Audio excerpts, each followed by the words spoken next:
All right, MLG fans, here we go. Game number 2 of our series kicking off. And Kibbles, why don't you lead us in with some introductions? Ladies and gentlemen, in the bottom left-hand corner of this map, GSL dual site, we have the blue Protoss from Team Complexity. He is Minigun. His opponent going to be spawning in the top right-hand corner of the map from Team Light, formerly known as Kawaii Rice. This is Kawaii Light. It's going to be our red Terran spawning on the lava-betrothed half of dual site. What do you think we can anticipate on this map, Nursky? It's a TVP. It's dual site. It's got some pretty interesting characteristics to it. Yeah, it definitely does. Obviously, on dual site, you have a fairly safe, I'm going to say, natural expansion you can take. So stuff like one racks expand, one gate expand, definitely possible. But the rush distance on dual site, pretty short overall. Not the shortest rush distance ever, but it is a fairly short rush distance, which can make a lot of timing pushes a lot stronger. You do see a lot of Terran players do a lot more one base play here on dual site. Additionally, you even see Protoss players, especially if they see Terran going for an early eco play, doing a lot more early type of pressure plays. So can expect to maybe see the players play a little bit more for the mid or early game on this map a lot of times. It can get very difficult, especially once you get to around your third base, to really hold them. So many attack paths into your natural, into your third. It's really easy to get a guy's army spread out on the map or out of position. So dual site does tend to make for shorter games, but if you do go into a longer game, there is fourth expansions, but they are extremely exposed, and they are no longer golds for these tournaments, so not as much of an advantage as they may have been in the past, when I believe dual site originally used to have some gold bases. Yeah, it's gonna be interesting here. You're absolutely right about those comments that it did have the gold bases prior, but they no longer exist. I don't know. I'm a little interested in how we're gonna see Kawaii open here. It does appear like he really wants to see him get an SCV. Out taking a look. Oh, he actually hasn't even scouted. So that vision blur we see in the bottom is actually from Minigun's probe. Kawaii, on the other hand, he's throwing down a reactor for this barracks. Yeah, which is an interesting play because you don't really see that often unless the Terran's going to go for a Banshee play. So possibly for some safety Marines while he gets a command center. Yeah. He has cleaned up the probe out of his base, which is noteworthy. So it's not going to have a chance to scout this command center. If we take a look at the vision of Kawaii, he did get in and get a nice little full scout of Minigun's base. Sees that Minigun is currently on one gas. So we will see this SCV return only momentarily in order to scout for an expansion. And note, it does check for, I really like the responsibility we're seeing here out of Kawaii. Making sure to check for these hidden expansions because of noting that his opponent was still on one gas. So he'll be back momentarily to check for this expansion, see that it's there, and feel a lot more comfortable. But as of now, he's got a bunker. He's putting Marines in it. He wants to be safe against the possibility of a 4-gate. Yeah, of course, that's not going to be what Minigun's up to. Just adding on his second gateway now is actually putting a decent amount of Chrono Boost, I'd say, for an expand play here on his Warp Gate research. Does have a third gate coming online. Potentially could lead into some kind of 3-gate pressure. A lot of times you don't see the Protoss players really chrono boosting their warp gate quite as much as Minigun is, unless they want to maybe go try and pressure their Terran opponent with maybe some kind of 3-gate play, or at least have that option available to them should they choose to go with that. I mean, I do like 3-gate, 4-gate type of pressures, early pressure timings from Protoss, even if you're not going to commit to a huge attack. If you do see your Terran opponent has expanded, sometimes you can do a decent amount of damage, even end the game with those little 3 or 4-gate pressures to just keep in your opponent's face, keep them busy, keep them worrying about defending, and make it a little bit safer on your side of the map. We do see, though, that Kawaii will go ahead and scout that, and I think we are indeed going to see that 3-gate pressure timing as Minigun drops a pylon over here in the third of Kawaii. Now, of course, he's not going to be committed to that, and as he moves into natural, seeing that Kawaii has not quite expanded yet, although he will clean up that probe easily, might lend Minigun to decide not to go with any kind of a pressure, might just leave that pylon hanging out there so that he can spot for when Kawaii tries to take his third base. Yeah. And it looks like he's thrown down a robo as well as another gateway. So going to be shifting a little bit out of this play. I like the scouting Marine coming out of Kawaii. It likely is going to spot this pylon. It's going to be just on the edge of its vision. And I know that sometimes these units actually do scout things and don't attack them, but it does. Yep, and we do see now that he is going to scout and see that Kawaii has indeed taken his natural expansion. Might have wanted to go ahead and go with the pressure, but of course all that teching that he is doing behind this, unlikely to be doing that. Of course, this pylon spotted as well, so he probably does realize not going to really be able to get any warp-ins in on there to really apply any pressure to Kawaii at this time. And behind this, Kawaii really just playing very standard. Starport on the way. 3 barracks right now, so nothing really all that fancy out of Kawaii. Not going to be going for too much pressure, but now, we actually have Minigun moving out across the map here. Going to be going after Kawaii, so he is going to actually attempt to go with this pressure after all, but it looks like he thinks better of it, seeing, of course, that Kawaii more than prepared. Had he hit this timing just slightly earlier, around the time that his probe had initially gotten cleaned up and Minigun actually moved out with a much smaller Marine force, he may have been able to do some damage before he started doing all that teching in his main to that robotics. But after he threw those down, there was just no way he was going to have the minerals and gas to actually really put on a lot of pressure. So kind of missed that little bit of a timing there. Now you're dead on, Nursky. Factory headed out right now to do some scouting for Kawaii.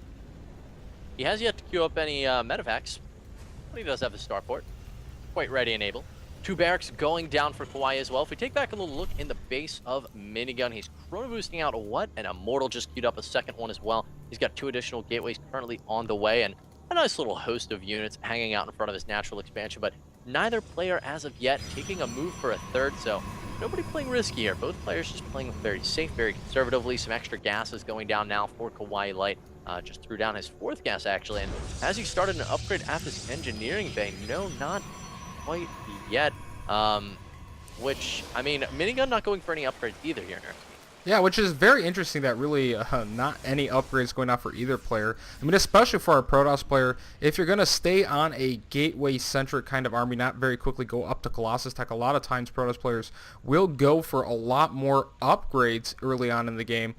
Try and maybe secure themselves a little bit of a tech advantage with that chrono boost so that you can try and do some damage, keep the Terran player back in their base. But we're going to have a little bit of an engagement here. One Marine moves forward, and then Kawaii immediately thinks better of it, decides to turn around. Like the fact that he did send 1 Marine, though, to go ahead and scout for the 3rd. But it looks like Minigun feels like he might have a little bit of an advantage over Kawaii right now. Is going to chase him back into his main, and that pylon that Kawaii left up now, allowing Minigun to reinforce this push. So a mistake, I dare say, by Kawaii, allowing that pylon to be over there, allowing some really fast reinforcements here by Minigun, and Minigun actually is going to push in, throwing down some force fields on these bunkers.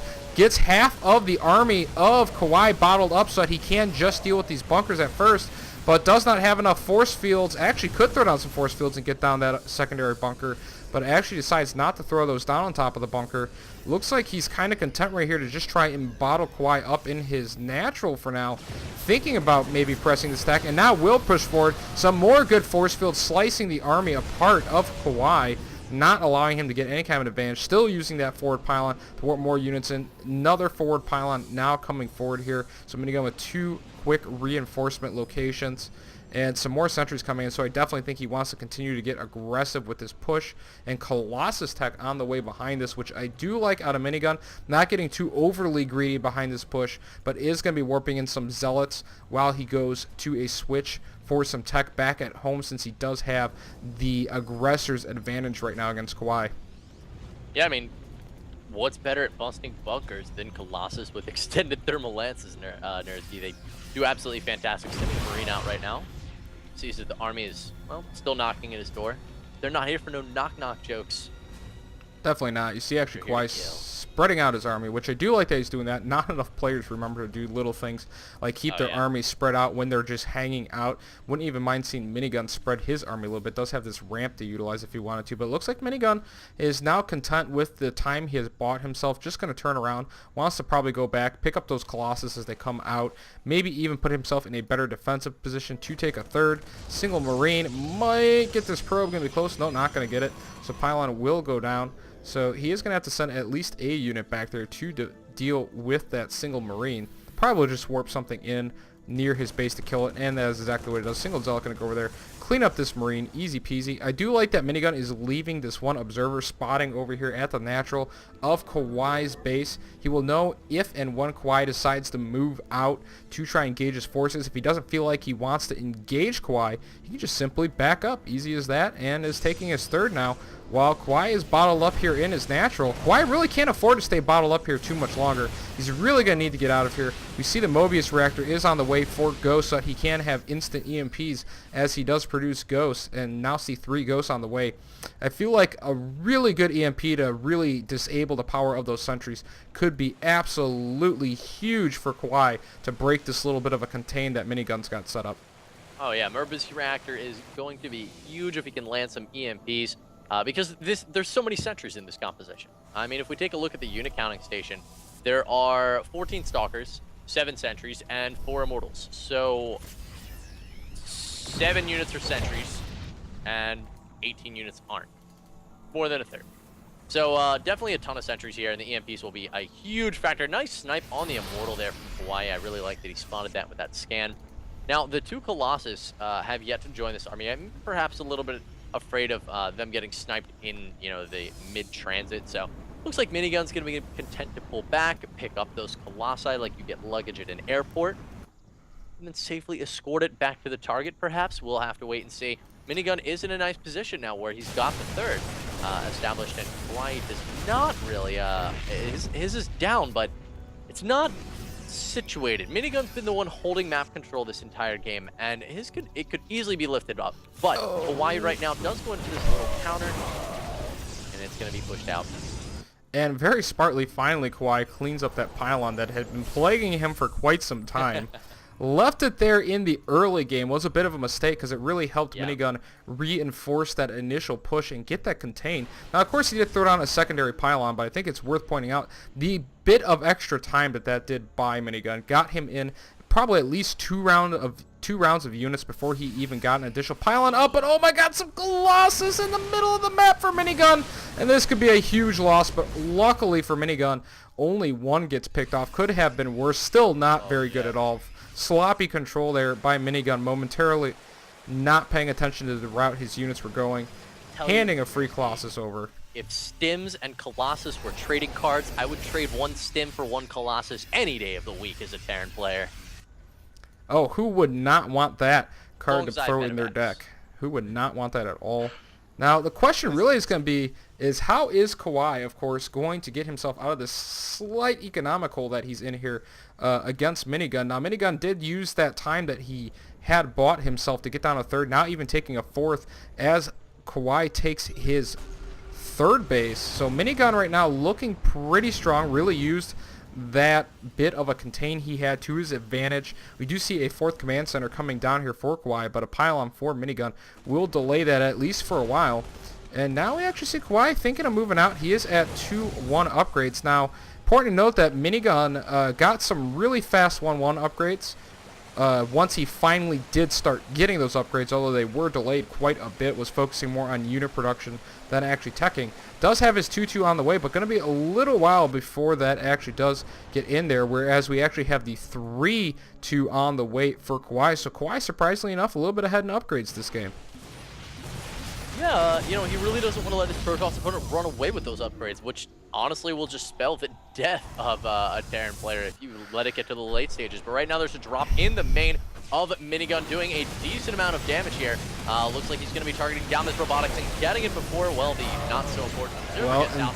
But then a battle over here in the middle of the map as well. So as that drop is going on, we'll go back to it in just 1 second. A huge battle in the middle of the map, and it looks like Kawaii's actually going to get the better of this battle. Will take out all the Colossus. That drop still doing damage over here in the main. Units just not getting warped in for Minigun. Actually not paying attention and using those units right away. Busy microing over here in the middle of the map, but that gets cleaned up over here in the middle of the map, and we see immediately Kawaii going to be going after that 4th base, while this drop's still doing damage in the main, Kibbles. Oh, Kawaii is looking so strong right now after decimating that Colossus count with his superior upgrades on his ground forces and landing those Vikings to clean up the rest of the very damaged Immortal as well as the 2 Archons. Really, really well done out of Kawaii. Now he's landing these units with his medevacs, loading up the Vikings. I absolutely love it. Gonna be doing what damage he can here to this 4th base of Minigun. And finally that drop is pushed out in the main. But he has just done so much damage. Let's take a look at the actual damage report. I mean, oh my god, the resources lost tab looks kind of like a judgment scale that's been decided. Yeah, and that definitely did trade very favorably for Kawaii. Really distracted Minigun at multiple locations at once. Went for a 2 medevac drop into the main, and then at the exact same time that happened, pushed into Minigun's army. So used that brief moment that Minigun was distracted by that drop, knew his opponent might not have been looking at his army, moved in, threw down some really good EMPs, and just absolutely cleaned up the army of Minigun. And now that drop back for more vengeance, as it's still not done yet, doing some more damage over here in the main of Minigun, as we have another drop over here to the 4th as well. So right now Kawaii just multitasking all over the map, and it looks like Minigun just does not have enough to keep up with what Kawaii is doing. Needs to be a little bit careful, but always getting away with all these minivacs once again, but no, one finally gets picked off. But this drop in the main still doing damage. Now here comes the rest of the army over here. Good storm goes down actually over here. Cleans up a lot of those units, but a secondary drop to come over here and support the main drop. And right now Minigun's army way out of position, off in the middle of the map, trying to defend his 4th base, while Kawaii now taking out a lot of the production of Minigun, and Minigun finally just feels like he is too far behind. GG's out of the game, and Kawaii will tie up this series 1-1. Yeah, you know, the food supply indicated that maybe Minigun wasn't quite down and out, especially if we compare it to how much of a fighter Kawaii was in Game 1. But I think Minigun, knowing he took Game 1 in the series, you know what? Let's wrap it up. Let's just go on to Game 3, not waste too much energy trying to fight this one out. And we're just going to move right on to it as well here, Nurski. I'm ready. How about you? I am definitely ready. Guys, we will see you over at Game 3 in just one moment, so keep watching.